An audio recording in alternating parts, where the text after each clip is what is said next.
을 만들어가는 가정이라는 제목으로 오늘 말씀 증거하려고 합니다. 가정의 화목이라고 하는 것은 한 사람의 노력으로 되는 것이 아닙니다. 가족이 화목하려고 하면 함께 모든 가족의 구성원들이 노력하고 함께 세워가려고 애를 써야 되는 것이죠. 그래서 오늘 말씀도 보면 바울이 얘기할 때 아비들아, 자녀들아, 모든 가족 구성원들에게 교훈을 주고 있어요. 함께 해 나가야 한다는 거죠. 자녀들은 부모 말씀에 순종하고 또 부모들은 자녀들을 노엽게 하지 말고 잘 양육하는 것이 중요합니다. 하나님 말씀 가운데 이 가족을 화목하게 만들어 가는 것이 굉장히 중요한데, 그럼 어떻게 하면 우리가 화목한 가정을 만들어 갈 수 있을까? 오늘 그 말씀을 잠시 한번 나눠보려고 합니다. 첫 번째는 서로 간에 이해하려는 노력이 필요합니다. 부부라고 하는 사람들을 가만히 보면 서로 다른 배경을 가지고 자라온 사람들, 서로 다른 가정의 문화를 가지고 자라온 사람들입니다. 그 사람들이 만나서 서로 사랑을 하게 되어지고 하나의 가정을 만들어 가게 되어진다는 거죠. 다른 성격을 가지고 있는 사람들입니다. 다른 관심사가 있는 사람들입니다. 이 서로의 다름을 인정하지 않고 그 서로가 그것을 틀렸다고 이야기하기 시작하면 그때부터는 다툼이 일어날 수밖에 없는 것입니다. 그래서 서로의 다름을 이해하려고 노력하고 그것을 보듬어 주려고 노력할 때 사실은 화목한 가정이 되어져 갈 수가 있는 겁니다. 비단 부부 관계에 있어서뿐만 아니라 부모와 자식 간의 관계에 있어서도 마찬가지입니다. 내 속으로 낳은 자식이지만 내 자식과 내가 생각이 다를 수가 있어요. 내 아들과 내가 생각이 다를 수 있고 내 딸과 내가 생각이 다를 수가 있어요. 아빠는 여당인데 자식은 야당일 수 있다라는 거죠. 그러니까 맨날 그런 것 가지고 싸울 수도 있다라는 겁니다. 많은 그 가정 상담가들의 이야기를 보면 논쟁하지 말아라, 싸우지 말아라, 그리고 대화로 풀어가라, 이렇게 많이 조언을 합니다. 그 말이 참 귀하다고 생각해요. 그런데 저는 여러분들에게 이렇게 질문하고 싶습니다. 그러면 싸우면 안 되는 건가요? 싸우면 안 되는 겁니까? 좀 논쟁을 하면, 악유를 하면 안 되는 겁니까? 부부끼리? 우리가 서로 다른 인식을 가지고 그 문제를 가지고 악유하고 싸울 수도 있어요. 그것을 싸우지 말고 대화로 다 풀어가라고 하는 것은 어떻게 보면 우리에게 너무나 무거운 십자가를 짊어지게 하는 것과 같습니다. 우리 신혼부부가 여기 왔어요. 아직까지는 안 싸웠을 거라고 생각이 들어요. 그러면 우리 신혼부부를 제외하고 우리 이제 뭐 한 10년, 20년 살아온 부부들에게 한번 물어보겠습니다. 여러분 지금까지 한 번도 안 싸우셨습니까? 아멘 나왔는데 이런 가식적인 아멘 말고 정말로 우리 안 싸우면서 지금까지 왔나요? 대화로 풀어보고자 노력했지만 사실 그것이 되던가요? 현실적인 삶에서는 그것이 거의 불가능하다고 생각이 들어요. 정말 아주 천연기념물과 같은 부부가 있기는 해요. 정말로 99.99%는 싸우는데 0.0001%의 부부는 정말 독특해서 싸우지 않고 잘 지내는 부부들도 있는 것 같습니다. 근데 저는요, 여러분들에게 이렇게 말씀드리고 싶어요. 우리는 감정의 동물이기 때문에 감정이 격해지면 당연히 싸울 수밖에 없어요. 그럴 때는 그 감정을 자꾸 참고 내 안에 눌러두려고 하지 말고 그 감정을 자꾸 소모하는 것도 하나의 방편이다라는 거죠. 여러분, 우리가 밥을 할 때 압력밥솥을 씁니다. 압력밥솥을 딱 쓰면 막 칙칙칙칙 하면서 돌아가죠. 그러면서 그 안에서 압력이 계속 올라갑니다. 그러면서 쌀이 밥이 되는 거거든요. 그런데 만약에 그 압력밥솥이 계속 압력이 올라가, 그럼 어떻게 되겠습니까? 그럼 결국 폭발하는 겁니다. 요즘 압력밥솥들은 굉장히 좋더라고요. 칙칙칙칙 하고 한 20-30분 돌아간 다음에 그 다음에 걔가 말을 해줘요. 밥이 완성되었습니다. 김이 빠집니다. 이렇게 빠지더라고요. 여러분, 이 감정을 소모하지 않으면, 그 김이 마지막에 그렇게 취직하고 빠지지 않으면 우리는 그 맛있는 밥을 맛볼 수가 없는 거죠. 때로는 감정을 그렇게 소모해 버려야 합니다. 감정을 드러내야 합니다. 그런데 문제는 그렇게 다투고 악유하고 논쟁할 수 있어요. 그런데 그 이후에 그 김이 취직 빠진 다음에 우리가 아름답고 맛있는 그 밥을 맞이하듯이 우리가 막 다툰 다음에 그냥 문을 탁 닫고 방에 들어가 버릴 수 있죠. 그 다음에 내가 다시는 저 사람 안 볼 것처럼 막 그럽니다. 그 감정이 격해진 감정을 어떻게 주체해야 될지 막 몰라요. 그런데 그것으로 끝나버리면 안 된다는 거죠. 그렇게 다툼이 있고 방에 들어가. 그러고 나서는 우리가 한번 생각해 봐야 되는 겁니다. 이제 이성적으로 생각해야 되는 거죠. 감정적으로 지금까지 대했다면 이제는 그 감정적인 것으로 대한 것, 나의 감정의 소모를 한 이후에는 우리가 조금 이성적으로 돌아올 필요가 있다는 것. 그 생각해 보는 겁니다. 그리고 내가 잘못한 게 있으면 나가서 여보 내가 생각해 보니까 이건 내가 좀 잘못한 것 같아. 내가 미안해. 라고 한마디를 하는 거죠. 그러니까 소모된 감정의 자리를 이성적인 사과로 채워갈 때 가족이 회복되어지는 거예요. 관계가 회복되어지는 거예요. 무조건 참고 있는다고만 해서 그것이 해결되는 것이 아닙니다. 감정이 막 격해졌는데 어떻게 그걸 대화로 풀어갈 수 있어요? 싸워야 될 때는 싸워야 합니다. 그 감정을 소모해 버려야 합니다. 안 그러면 압력밥솥이 터지는 것처럼 이렇게 터져버릴 수밖에 없어요. 나중에 걷잡을 수 없이. 때로는 소모된 그 감정의 자리를 이성적인 사과의 자리로 채워가는 것이 사실은 지혜로운 거예요. 그거를 우리가 최선의 노력을 해야 된다는 거죠. 여러분, 가정이라는 이 공동체가 합리적인 공동체라고 생각하십니까? 아니면 감정적인 공동체라고 생각하십니까? 가정은 합리적인 공동체일까요? 감정적인 공동체일까요? 가정은요, 보세요. 합리적인 거는요, 내가 하나를 주면 하나가 돌아와야 돼요. 내가 하나를 주면 하나가 리턴되어져 오는 게 그게 합리적이에요. 때로는 내가 이득을 보게 되면 하나를 주면 둘이 돌아와요. 이게 비즈니스 관계에 있어서는 그런 것들이 맞거든요. 내가 일한 만큼 돈을 받는 거예요. 그게 합리적인 관계예요. 그런데 가정은요, 꼭 그렇지가 않아요. 내가 10개를 줬는데도 하나도 안 돌아올 때가 있어요. 아주 불합리하죠. 세상에 이런 일이 진짜. 어떤 때는 난 아무것도 안 했는데 막 10개가 막 생기네. 그런 게 가정이에요. 합리적으로는 설명할 수가 없어요. 합리적으로 생각하면 아버지가 한 말씀 하세요. 그러면 나도 한마디 해야 되죠. 아버지가 한 말씀 하시니까 나도 거기에 당연히 응답해서 한 말씀 드리는 거예요. 그런데 실질적으로는 어떻습니까? 아버지가 한 말씀 하시고 내가 한마디 하면 아버지가 뭐라 그래요? 버릇없이.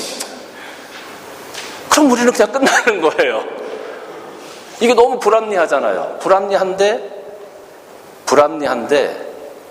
우리 그거를 한마디로 퉁치는 말이 있습니다. 그게 뭐냐? 우리는 가족이니까. 우리는 가족이니까 그 한마디로 모든 불합리한 것들이 다 묻혀져 버려요. 가정은요, 합리적인 곳이 아니에요. 가정은 불합리한 곳이에요. 어떻게 보면 가정은 굉장히 불합리해요. 그런데 가정은 그 불합리함을 감정이라는 것으로 다 커버를 해요. 그것이 바로 사랑이에요. 그래서 우리가 때로는 불합리한 것조차도 내가 받아들이려고 상대방의 내 아내의, 내 남편의, 내 부모의, 내 자식의 불합리한 부분까지도 내가 받아들이려고 노력을 해야만 그 가정이 화목해질 수 있다는 겁니다. 보세요. 우리 혹시 새신랑 중에 시계 가져온 사람 있어요? 시계 찬 사람 있어요? 시계를 차고 있네. 시계가 좋아 보여요. 자, 그 시계에 만약에 아내가 달라고 하면 줄 수 있어요? 확실해요? 아내가 아무것도 안 줄 거야. 그냥 달라 그래. 줄 수 있어요? 대단한 것 같아요. 그죠? 자, 그러면 만약에 아버지가 그 시계 달라고 하면 줄 수 있어요?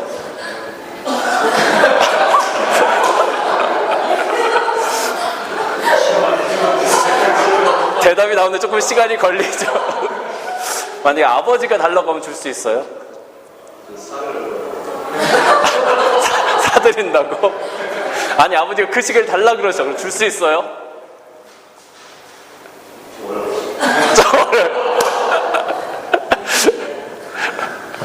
야, 나는 드릴 수 있을 거라고 기대했는데.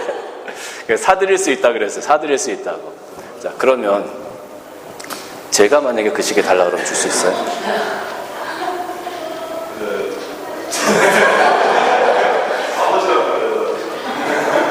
그러니까 아버지는 사드린다 그랬는데 그러면 나도 사줄 거예요? 좀 어렵다. 자, 아내는 그냥 다 준대. 다 준대. 아버지는 사드린대. 저는 사주지도 않는데. 이게 왜 그럴까요? 가정에 속해 있는 구성원들에게는 나의 것을 줄 수 있어요. 상대방이 나에게 뭔가 해주지 않아도 내가 그걸 줄 수 있어. 왜? 사랑하니까.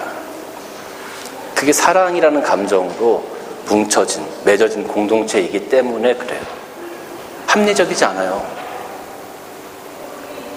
내가 가지고 있는 거 다 준다고 해도 상대방이 나에게 그만큼 준다고 할 수 있는 보장이 없어. 그런데도 난 줄 수 있어. 왜?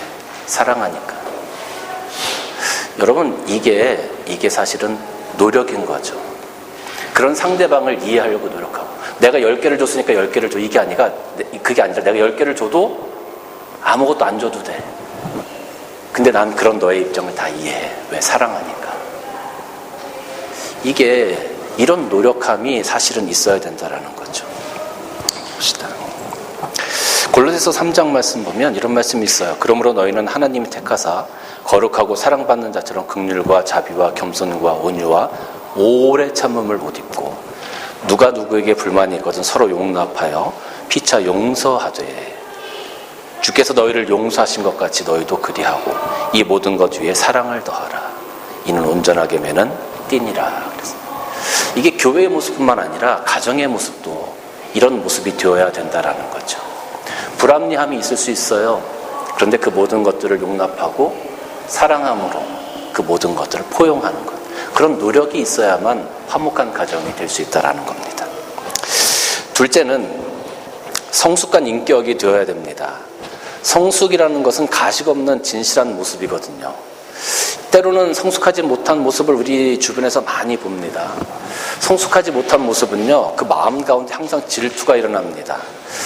다른 사람의 성공을 보면 질투하게 되고 그것을 어떻게 해서든지 깎아내리기 위한 그런 생각들을 갖게 되어져요. 그리고 상대방이 나보다 더 잘 되어지는 것을 보면 그것 때문에 내가 스트레스 받고 좌절하게 되어지는 경우가 생기기도 합니다. 어떤 것을 놓고 정당하게 경쟁한다 할지라도 그 경쟁에서 내가 뒤처지거나 내가 선택받지 못하면 내가 모든 것을 다 잃어버린 것과 같은 그런 생각이 들기도 합니다. 여러분, 우리 친구들이나 가까이 지내는 사람들이 잘 되어지고 집을 사고 좋은 차를 사고 아이들이 좋은 학교를 가고 했을 때 여러분, 우리는 그런 것들을 보고 정말로 박수 쳐줄 수 있느냐 하는 거예요. 그런 것들을 보고 질투하지 않고 내가 그를 위해 정말 박수 쳐주면서 축하해 줄 수 있느냐라는 겁니다. 박수 쳐주고 축하해 줄 수 있는 사람들이 되어야, 그런 인격들이 되어야 그것이 성숙한 인격이다라고 이야기할 수 있는 거예요. 성숙한 인격이 되지 못하면 자꾸 남들과 비교하려고 그래요. 그러면서 그 비교 대상을 내 아내, 내 남편, 내 자녀들, 내 가정으로 삼습니다. 그러면 내 가정, 내 남편, 내 아내가 세상에서 완전히 탑티어가 아닌데 어떻게 그 사람들과 비교해서 우리가 행복할 수 있겠습니까?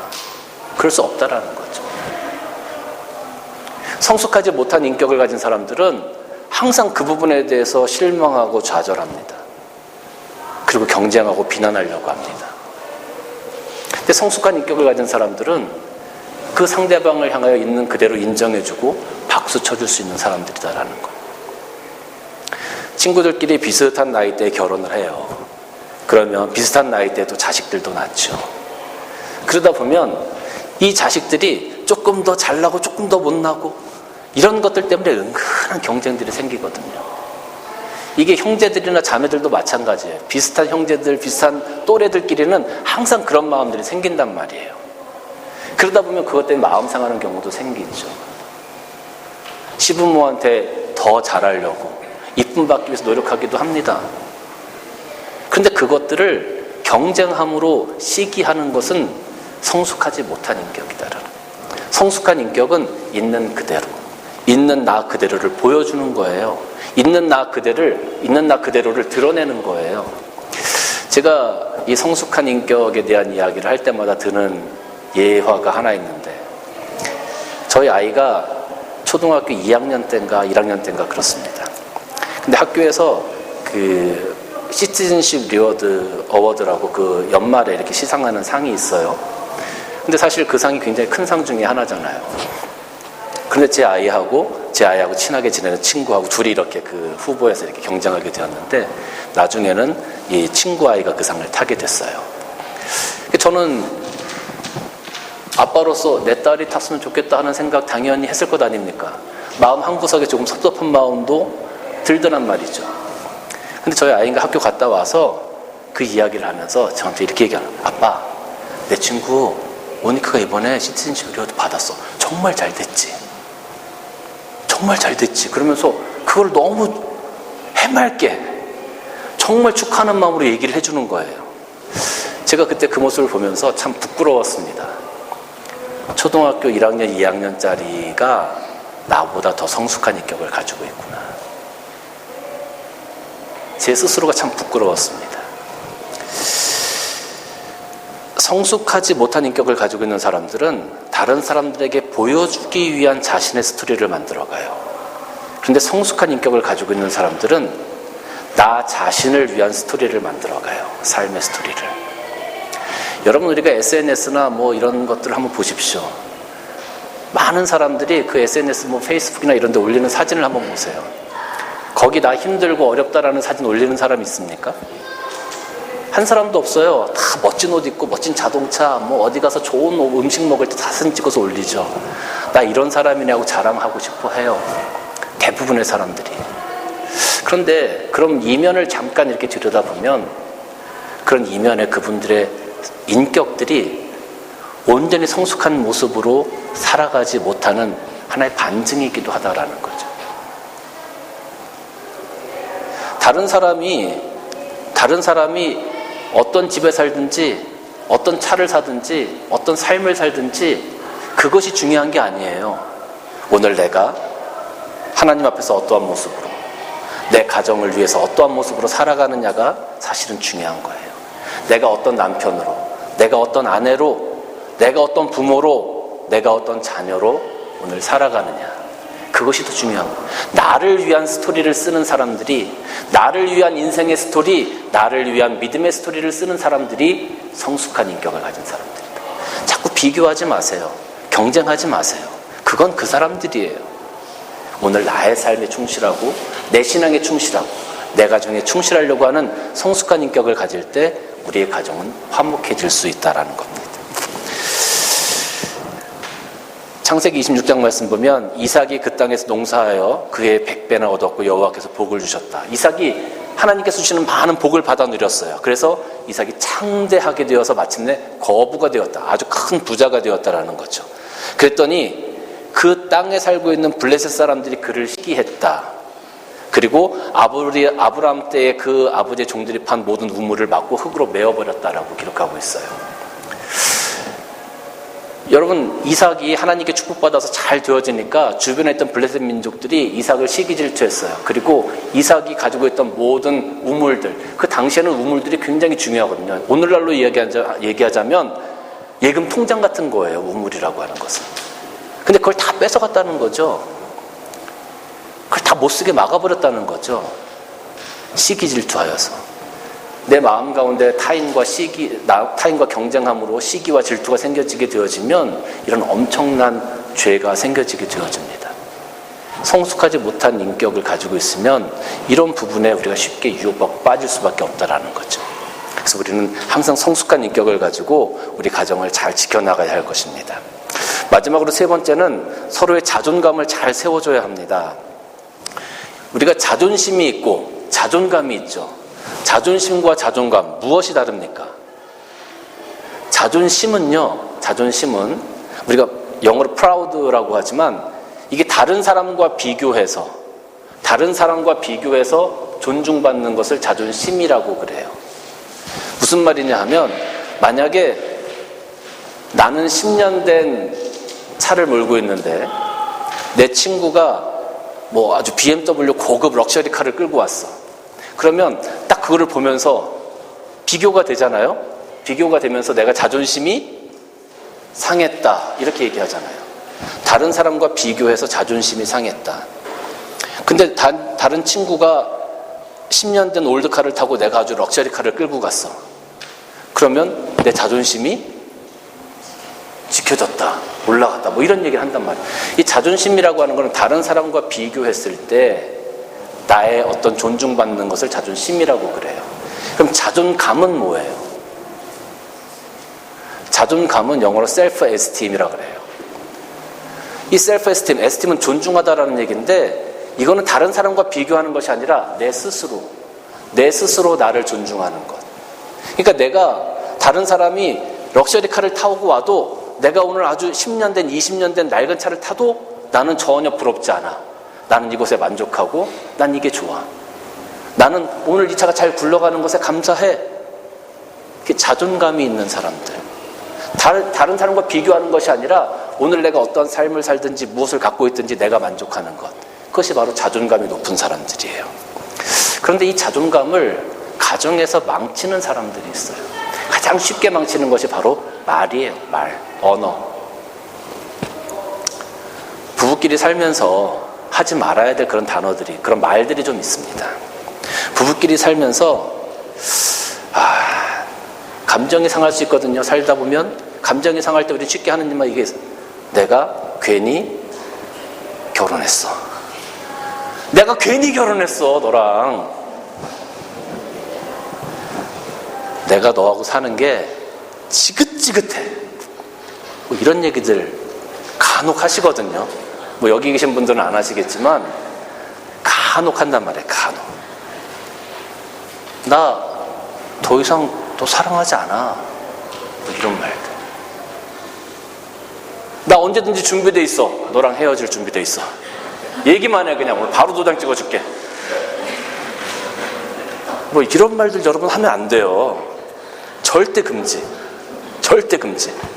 그런 말을 할 때 여러분 상대방이 그 말을 들어. 얼마나 자존감이 떨어지겠어요.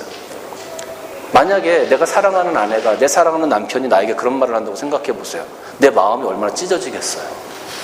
그렇지 않아요? 절대로 그런 말 하면 안 되는 겁니다.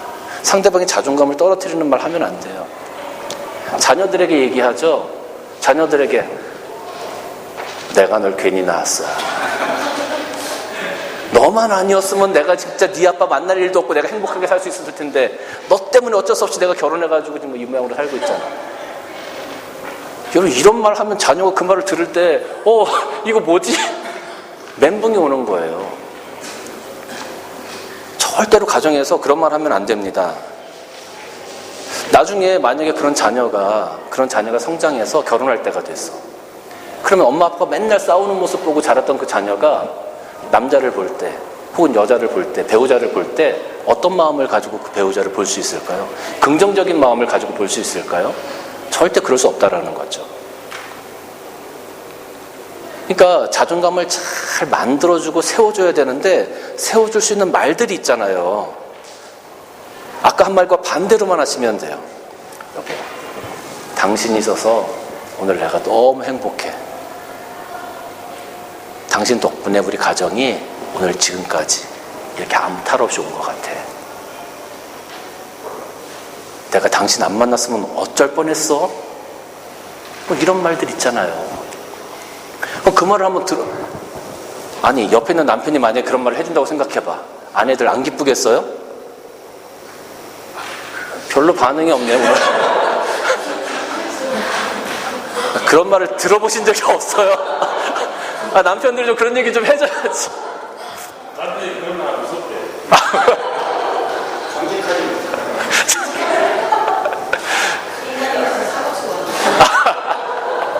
이 인간이 어디서 사고 치고 한다 이런 생각 들어요. 그런 말씀들을 자주 하셔야 돼요. 자주. 그리고 남편들이 일하고 요즘에는 맞벌이가 많잖아요. 근데 예전에는 아버지들이 일하고 들어오시고 가정을 위해서 힘쓰고 들어오시고 그러면 맛있는 음식 그 저녁 찌개도 이렇게 딱 준비해 놓고 남편이 들어오면 맛있는 것도 준비해놓고 여보 이거 먹어보라고 하고 힘내라고 하고 오늘 힘들었지라고 얘기하고 그런 말 한마디가 사실은 이 자존감을 많이 세워주는 말이 될 수 있는 거죠. 자녀들에게도 마찬가지입니다. 얘야 오늘 아들 너 아들이 있어가지고 엄마가 오늘 너무 행복해. 딸 오늘 너 때문에 엄마가 웃었잖아. 여러분 우리가 이렇게 자녀들에게 한마디씩 해주면 그 말을 통해서 그 자녀들이 자존감이 굉장히 높아지는 겁니다. 자존감을 세워줄 수 있는 말을 해야 그 가정이 화목해지는 거예요. 자존감이 여러분 우리가 빈 플라스틱 병을 이렇게 한번 세워놔 보십시오. 조금만 바람이 불어도 그 병이 금방 넘어지고 날아가 버립니다. 그런데 그 병 안에 물이 가득 채워져 있어요. 그럼 바람이 불어도 그 병이 그대로 있어요. 마찬가지입니다. 우리 삶 가운데 자존감이 낮으면 세상에서 주는 작은 상처들, 작은 말 한마디에도 내가 막 무너져 내리고 낙심되어져요. 좌절되어져요. 그런데 내가 자존감이 충만하고 자존감이 많아지면 옆에서 뭐라 그래도 옆에서 상처 주는 말을 해도 그냥 그것을 넘겨들을 수 있는 그런 자신감이 생겨지게 된다는 거죠. 조그만 말을 들어도 와가지고 맨날 울고 불고 뭐 사네 못 사네 하네 그런 가정에 그런 아내와 그런 남편과 여러분 살고 싶으세요? 그게 얼마나 피곤한지 아마 여러분 모를 거예요. 그런데 웬만한 충격에는 괜찮아. 그냥 여보 오늘 이런 일이 있었는데 그냥 이렇게 됐어. 진짜 당신 괜찮아? 마음 안 상했어? 이 정도 가지고 무슨 마음을 상해. 그거 아무것도 아니야. 이렇게 씩씩한 남편, 씩씩한 아내들이 있다면 얼마나 듬직하겠어요. 자존감이 있는 사람들, 자존감 있는 사람들. 말씀 봅시다.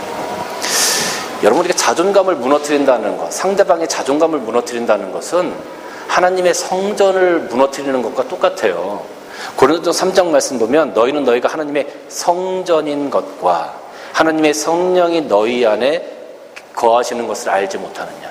우리 안에 성령이 거하시고 우리가 하나님의 성전으로 이 땅에서 살아가는 거예요.